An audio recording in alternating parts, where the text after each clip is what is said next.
सिबिजाथाव गिबि गिबियावनो बाबानि चेनेलसिम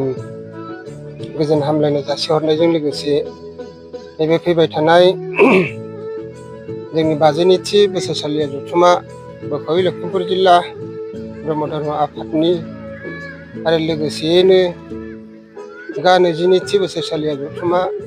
बोखावि जोंनि लखिमपुर जिल्ला ब्रह्म धर्म लाइमोन आफादजों लोगोसेयैनो 10थि बोसोरसालिया जथुम्मा जोंनि बोखावजायै लखिमपुर जिल्ला ब्रह्म धोरोम आइजो आफादनि जा मोनसे बोसोरारि जथुम्मा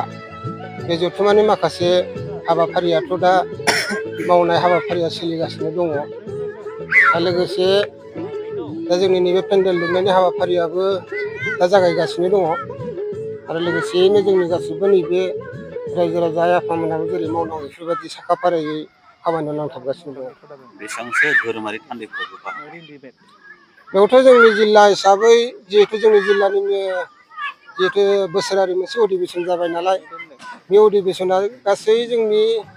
बेयाव नुजाथि फैनांगौनि हिसाबखौथ' जोङो 700 एबा 800नि गेजेराव पपुलेसना फैथारनांगौ होननानै जोङो माबा खालामनाय आसा दं आरोखि जों। जिहेतुनाखि बोसोरसालिया जथुम्मा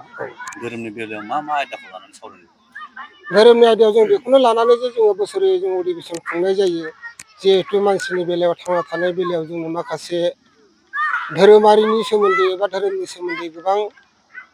सावरायलायनायनि गेजेरजों धोरोमनिफ्राय जों माखासे गियानखौ मोननो थाखाय माखासे जोङो मोननांगौ बाथ्राफोरखौ जों गुवारै मिथिनो थाखाय बे अधिबेसनखौ जोङो लानाय जायो।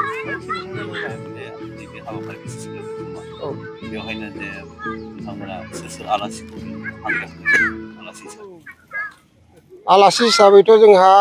जोंनि गाहाय आलासि हिसाबै जोंनिनो दुलाराय ब्रह्म धर्म आफादनि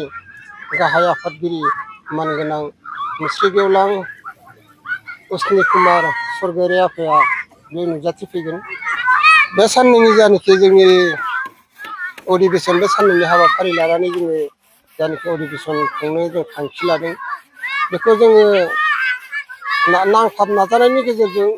जानाखि जोंनि जिल्लानि अधिबेसन बे जिल्लानि अधिबेसनखौ जों गोजोनै खुंफुंना हरनांगौनि थाखाय जोङो साखाफारा जानानै दंखायो। बे ओनसोलनि रायजो राजाखौ माबायदि बाहागो लाजानो जिहेतु नैबे ओनसोलनिफ्राय बे जायगायावनो खुंगोन जिहेतु ओनसोलनि बांसिन सुबुंफ्रा बाहागो लानांगोन बे बेलायाव मा बुङो? बे बेलायाव जों ओरैबायदि जोङो सावरायनानै दोनखादों जिहेतु जोङो बे मेलखौ आबुङै जाफुंसार जाहोनांगौ नालाय जोंनि माखासे जोंनि ओनसोलनिनो माखासे माहारियारि आफादफोरखौ जों लोब्बा लानानै जों सावरायलायनाय जाखादों गुवारैनो जिहेतु नांगौ समाव बिथांमोनाबो जोंखौ हाजासे सहयोग खालामगोन हेफाजाब खालामगोन आरो लोगोसे ओनसोलनि जोंनि एरियायावनो थानाय माखासे गुबुन गुबुन धोरोमारि आफादफोर दङ बे बिथांमोनखौबो जों लानानै सावरायदों जे बिथांमोनहाबो जेन नैबे हाबाफारियाव आबुङै हेफाजाब होगोनखौ बिथांमोनहाबो खावलायदों।